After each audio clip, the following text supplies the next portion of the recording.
Bonjour à tous et bienvenue dans cette nouvelle vidéo. Alors aujourd'hui, vidéo dédiée à Power Query et notamment ici comment faire une requête dans Power Query en utilisant le petit langage EM qui vous permet de pouvoir récupérer une source mais ayant deux lignes d'en-tête. Comment les récupérer dans une source, ça arrive assez, pas fréquemment, mais ça arrive de temps en temps où on a ici une source, on va la montrer comme ça, ce sera plus simple. Alors après j'ai fait un petit tableau tout simple avec des produits, des clients, des catégories, montant hors taxe, TVA, montant ici. Voilà, mais ici on a deux en-têtes et je voudrais moi les récupérer ces deux en-têtes pour en faire une source unique. Voilà, et quand on va récupérer ici souvent une source, eh bien on va prendre que la première en-tête, que la première ligne, mais pas la deuxième. Comment essayer dans une requête Power Query charger les deux lignes dans une seule et même en-tête? Donc on va aller voir ici comment prendre ces deux lignes, les combiner, les fusionner pour qu'on puisse en avoir qu'une seule combinée en mettant. Alors il y a des cellules, des fois ici avec produit, avec code. Ici il n'y a rien, non client, catégorie, il n'y a rien. Voilà, on peut en avoir comme ne pas en avoir. Mais pareil ici. Donc on va aller voir ici comment on pourrait faire ça. Donc déjà, première étape, c'est de prendre cette source et la charger dans Power Query. Donc, onglet données, à partir d'une feuille, voilà, et vous allez charger dans Power Query votre donnée. Il va créer un tableau systématiquement. Surtout vérifier de ne pas avoir ici mon tableau comporte en tête, on va décocher, puisqu'il va falloir qu'il crée une nouvelle colonne en laissant les deux par défaut, parce que la première, il va la considérer comme étant en tête. Donc on lui dit que non, chaque comporte pas en tête, comme ça, Excel va vous générer un tableau, d'accord, automatiquement, avec une des en-têtes au-dessus, directement, d'accord, et ça va vous charger votre source dans votre tableau, d'accord. Donc et ça va vous lancer normalement Power Query, vous allez voir, il va y avoir Power Query qui va se lancer directement avec ici une étape, enfin la source qui va chercher la source ici, on va l'avoir Excel Current Workbook, il va chercher le nom du tableau. Alors il va renommer le même nom, nous on va l'appeler ici, on va l'appeler base client, base vente, vous l'appelez comme vous voulez. Ok. Alors, on a une source, lui, il a automatiquement créé des en-têtes et il a essayé de les typer. Donc, ce type de... Voilà, on va enlever la deuxième étape, on va laisser pour l'instant que la source et on va lui demander ici d'aller continuer à faire nos requêtes et modifier la requête surtout qui va vous permettre ici. Alors, première étape, c'est d'aller lui demander d'aller prendre ces deux lignes, donc il va falloir isoler ces deux premières lignes, les concaténer ensemble pour en faire, aller chercher le produit avec code 1, rien avec non client, catégorie avec rien, prix avec hors taxe et tout ça. Donc, isoler ces deux lignes, ces deux premières lignes et essayer de les concaténer. Donc, c'est ce qu'on va faire en modifiant la requête. Donc, pour ça, vous allez soit dans l'onglet accueil, éditeur avancé, soit affichage, éditeur avancé. Quoi qu'il en soit, on attaque le langage EM. Voilà, ici, on va trouver le langage Power Query. D'accord? Directement. Alors, nous, on va laisser la première étape et on va s'en créer une deuxième.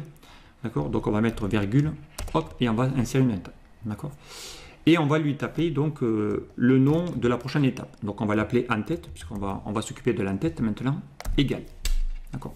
Et on va essayer déjà d'isoler l'en-tête. Donc, pour isoler les deux lignes d'en-tête, il faut lui dire d'aller récupérer ici les deux premières lignes de cette source. D'accord? Je vous rappelle que la première étape, elle s'appelle source. Donc pour ça, on va chercher une instruction qui s'appelle table. Voilà. Point first n. Donc ici, un first n, dès que je vais ouvrir la parenthèse, il vous dit que ça retourne les premières lignes en fonction du nombre spécifié. D'accord? Donc il a besoin du nom de la table. La nom de la table, c'est l'étape d'avant, hein, c'est la source. Ok. Donc c'est la source, c'est l'étape qui se fait avant, hein, c'est la table. Virgule. Et il vous demande ici quel est le nombre de lignes que je dois récupérer. Moi je veux en récupérer deux. D'accord? Uniquement. D'accord? Les deux premières lignes de cette source. D'accord? Je rappelle que l'étape s'appelle source. Et évidemment ici, dans Power Query, je rappelle le langage, il va à chaque fois ici retourner la dernière étape directement. Voilà. Dès que je fais OK, il vous dit que cette syntaxe ne comporte pas d'erreur. Je fais OK et vous allez voir, il va isoler les deux premières lignes. D'accord? On a bien isolé ici les deux premières lignes de ma source. D'accord? L'étape d'avant, on a toute ma source, et l'étape d'après, on a l'entête. On a les deux premières lignes. D'accord? Directement. Maintenant, il va falloir que je transforme pour créer la concaténation de chaînes, il faut que je prenne ces deux champs-là, puisque ce sont des lignes aujourd'hui, et que je les transforme en une liste. D'accord? Donc on va déjà, la prochaine étape, ça va avoir de transformer ces deux lignes en liste. Pour ça, on va cliquer droit sur l'étape, ou alors cliquer de nouveau dans l'éditeur avancé, peu importe, pour renommer, modifier la. Donc pour aller prendre ces deux lignes là et les mettre en liste, eh bien vous avez une instruction qui s'appelle table, voilà, point, et on va lui demander d'aller chercher tout column, voilà, table.columns, voilà. Alors évidemment il va à chaque fois effacer celui que j'ai fait avant, columns, et on va lui tabler la table.first qu'on a fait tout à l'heure, ce qui vous l'a supprimé, first n, voilà. Et on lui met une deuxième parenthèse pour table.toColumns. D'accord? Vous allez voir qu'il va transformer ça en liste. Dès que je vais faire OK, on vérifie qu'il n'y a pas de syntaxe, on fait OK, et là vous allez voir que maintenant il vous a transformé toutes vos deux lignes en liste. Si je clique ici, vous allez voir qu'on a une liste avec produit 1, les deux lignes de mes entêtes, nul, non client, et ainsi de suite. Donc on va retrouver exactement les mêmes infos qu'il y avait ici dans ma source. Ok? Voilà, maintenant qu'on a transformé ça en source, on va pouvoir eh bien, concaténer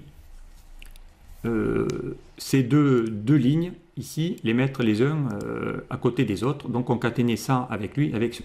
Pour ça, eh bien, on revient dans l'onglet affichage et on va relancer l'éditeur avancé pour aller lui demander de concaténer tout ça. Donc pour ça, eh bien, on va insérer une étape, on va faire mage entrée, d'accord, et on va aller lui demander d'aller prendre cette liste et de les transformer. Donc pour ça, on va chercher l'instruction qui s'appelle list.transform, d'accord, list.transform, on ouvre la parenthèse.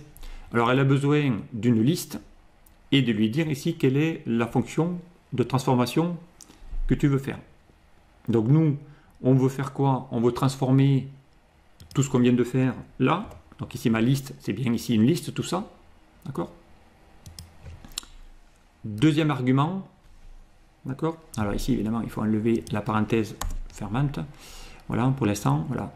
On va lui demander de transformer cette liste en quoi? Donc on va faire mage entrée.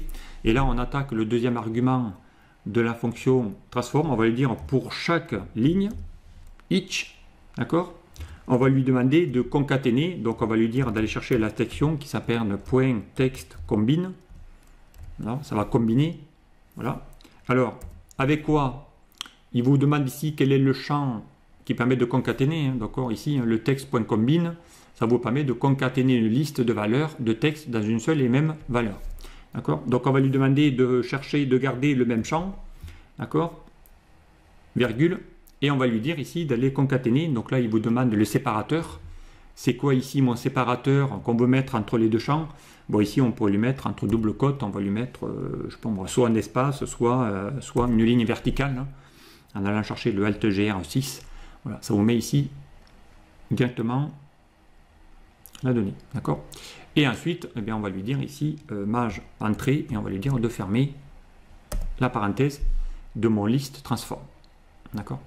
On vérifie s'il n'y a pas de syntaxe, je fais OK. Et vous allez voir que maintenant, ici, si on regarde bien, on a bien notre liste qui a été transformée en mettant la première ligne concaténée avec la deuxième. Ici, il avait laissé le nom. Voilà, s'il n'y a rien, il met rien. Si on a les deux, on met les deux. D'accord? Ici, en fonction des champs qu'il y avait. Donc, on va retrouver ici produit concaténé avec la ligne de dessous code, et ainsi de suite. On vient de concaténer mes deux champs. OK? Directement. OK, ça? Donc, ça le fait tout seul.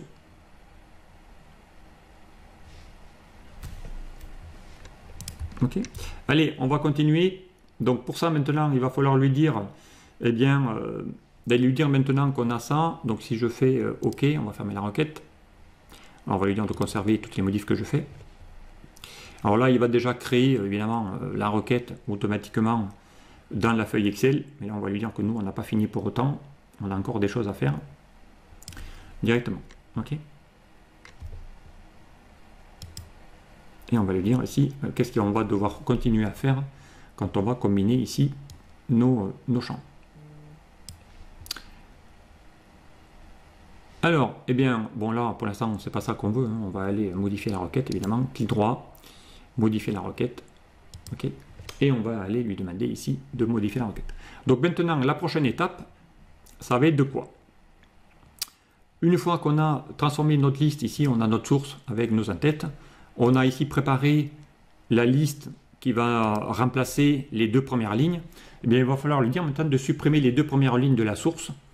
Voilà, pour pouvoir ensuite y ajouter l'enregistrement qui se trouve ici sous format d'enregistrement. Donc en gros, une colonne pour chaque ligne. Maintenant, il va falloir remettre ça sera notre colonne 1, ça colonne 2, colonne 3, colonne 4, colonne 5. Donc il va falloir mettre ça sous format d'enregistrement. Donc l'étape, ça va être de supprimer ici les 2 premières lignes, d'accord, et ensuite d'aller lui demander de retransformer tout ça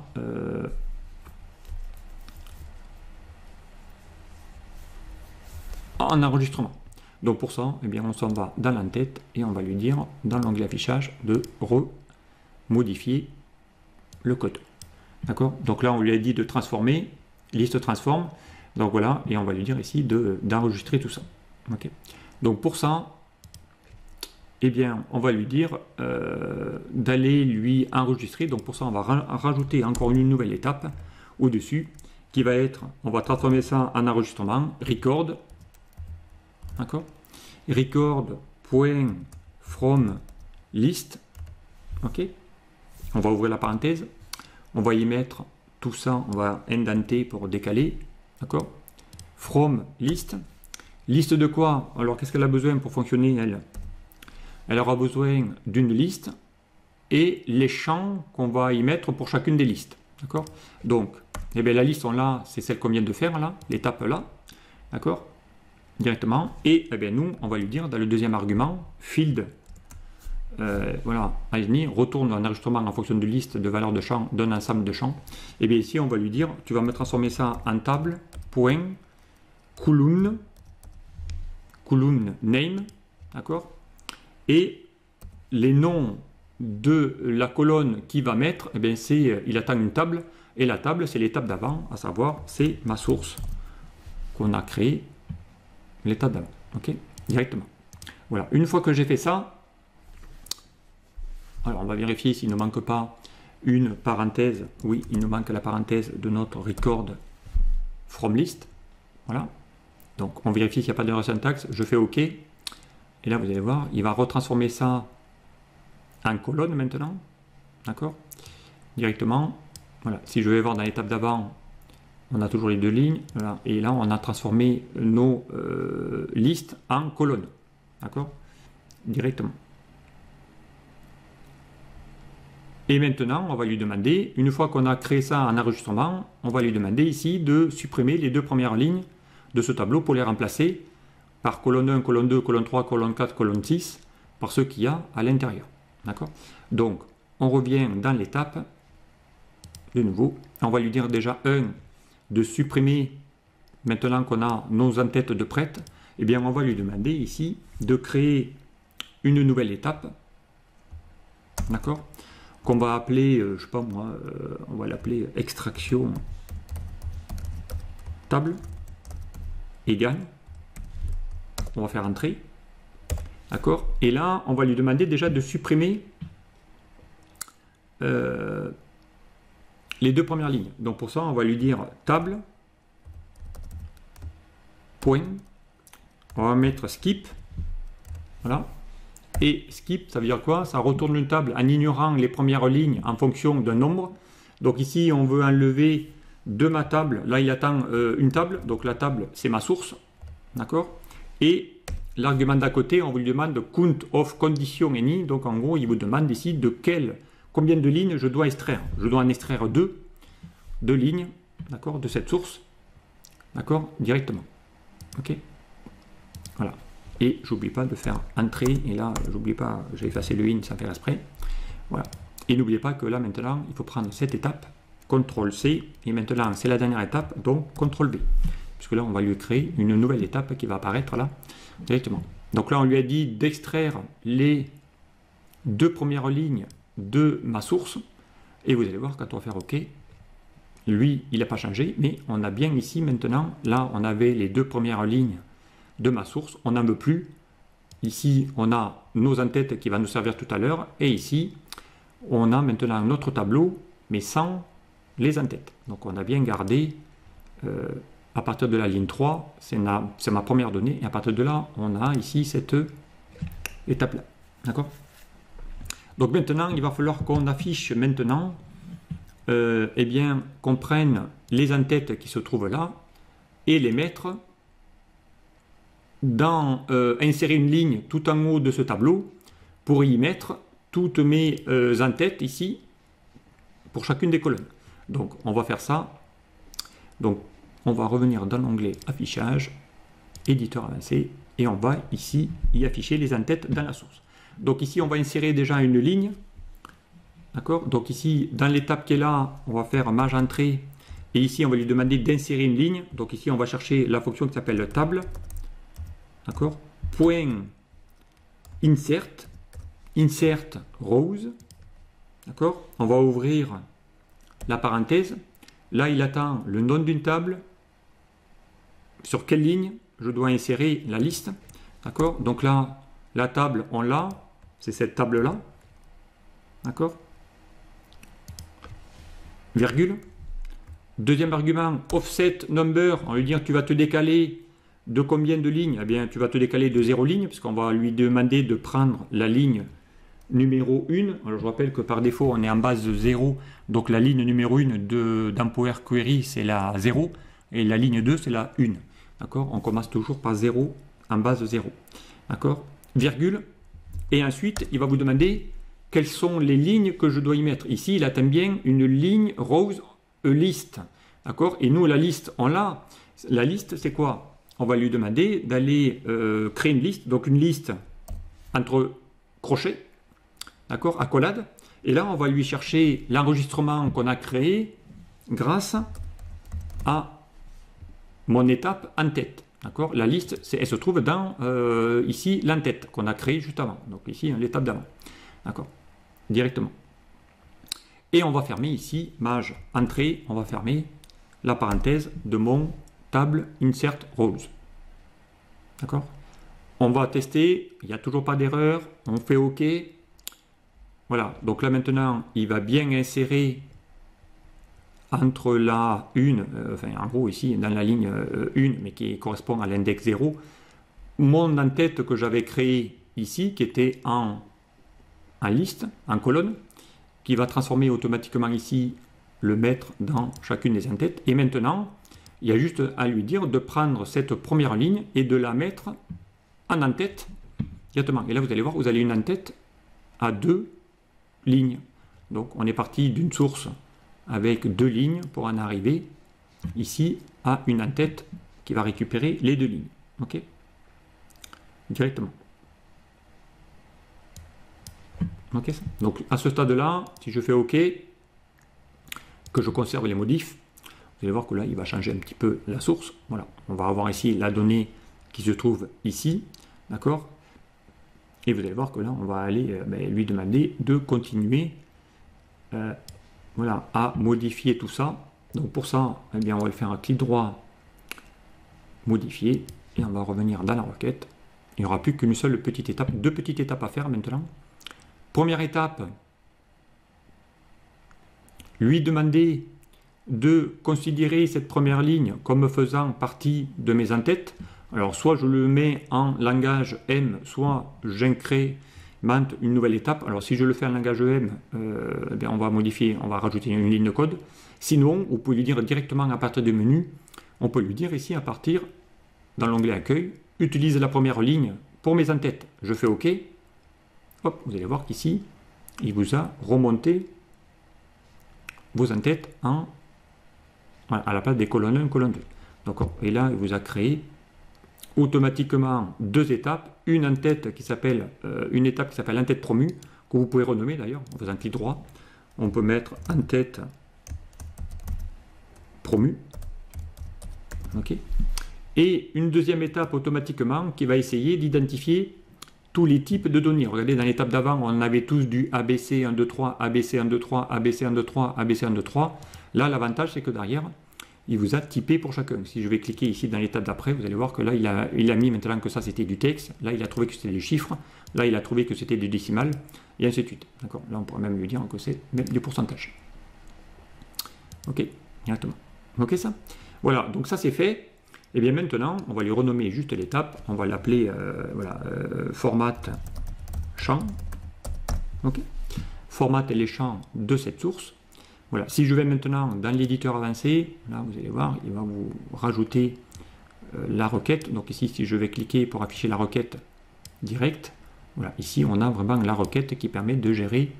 On fait une en-tête promue. Alors on a pu le faire directement ici dans l'étape, hein, peu importe. Et ici on a voilà, transforme colonne. Voilà. On peut ici faire un petit image entrée, décalé. On va lui dire de faire une en-tête promue avec ici toutes les colonnes. On a même pu faire ici mage entrée pour mettre ça sur plusieurs colonnes. Peu importe. Voilà. Et ici, on a notre langage M. Voilà, ici, vous avez une petite requête en langage M qui permet ici de pouvoir générer automatiquement voilà, une ligne. Donc, on va mettre même un petit commentaire ici. Entrée, entrée. Et là, pour mettre en commentaire, on va taper tac, tac, étoile. Et là, on va mettre ça en commentaire. On va mettre voilà, requête voilà, permettant de charger deux lignes dans une source de données. Donc ça peut être intéressant voilà, de pouvoir mettre voilà, bon, en commentaire, mais aussi, mais derrière de pouvoir aller lui demander de créer une requête qui permet de pouvoir charger plusieurs lignes dans une source. Voilà, ici vous avez une requête, elle n'est pas très longue, hein, vous avez la première étape qui va charger la source, une étape qui va gérer votre en-tête, une deuxième étape qui va gérer vos extractions de vos tables pour transformer vos listes d'enregistrement et le mettre en en-tête, et ensuite une petite étape qui permet de pouvoir mettre l'en-tête en première ligne et directement ici. Ok. Voilà. Ok ça. Voilà donc pas très compliqué, mais ça vous permet ici de pouvoir bien gérer une petite requête qui permet de valider ça. Donc si je fais OK maintenant, là vous avez le bouton, on ferme, on charge, et là vous avez une source qui va s'actualiser. Voilà, maintenant vous avez ici, on est parti d'une source avec deux lignes d'en-tête. Moi je voudrais essayer de prendre ces deux lignes et de les garder pour les transformer et les mettre dans une seule et même en-tête. Et bien là on vient de le faire automatiquement. Ok, voilà. Et là on a une requête qui va s'actualiser. Voilà, directement. Voilà, si ma source change, voilà, si ici je rajoute quelques petits produits vite fait, voilà, on rajoute ici. Je vais ici dans ma requête, je fais clic droit, actualiser. Vous allez voir qu'il va rajouter automatiquement vos données. D'accord? Voilà, donc ça le fait tout seul avec une requête PowerQuery. Allez, je m'en arrête là. Voilà ici comment promouvoir deux en-têtes dans une source. C'est possible. Il faut travailler un petit peu le langage M et faire une petite modification dans les requêtes avec tous les outils que vous propose dorénavant PowerQuery. Allez, je m'arrête là, puis je vous dis à très vite sur un prochain tuto. Au revoir.